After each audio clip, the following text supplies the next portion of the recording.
Good people aren't necessarily holy people. Take Jesus, for example.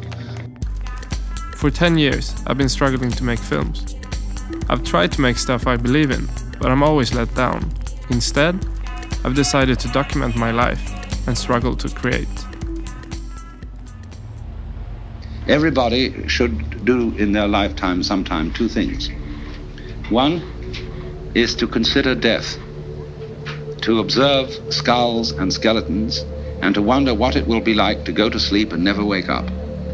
Just as manure fertilizes the plants and so on, so the contemplation of death and the acceptance of death is very highly generative of creative life.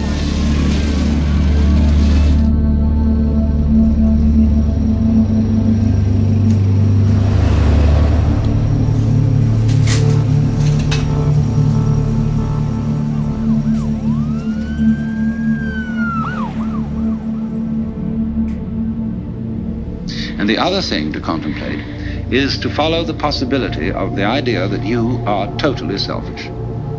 Now, the Christians have avoided this, that we have erred and strayed from thy ways like lost sheep, and we have followed too much the devices and desires of our own hearts.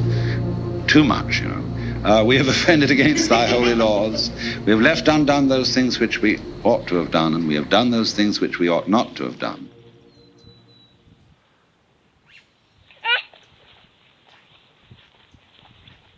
I've never had any trouble with people having a religion.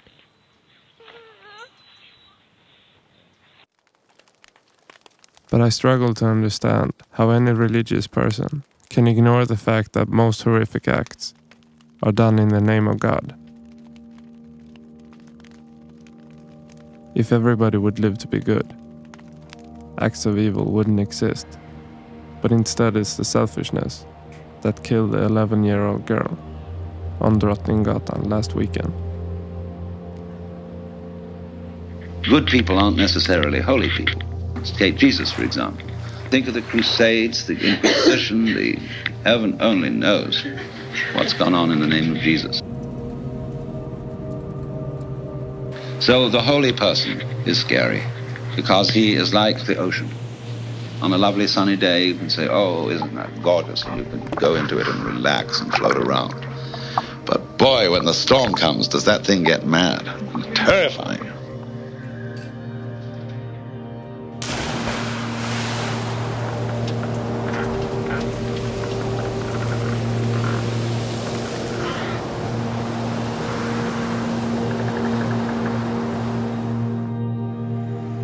If you really go into it, you suddenly come to discover that the self you love is the universe.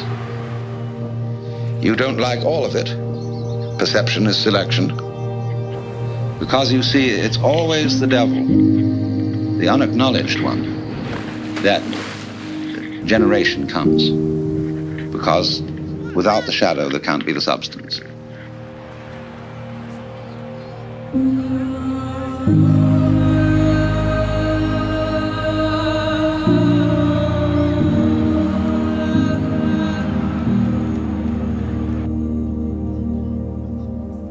Killing someone is the most selfish thing you can do.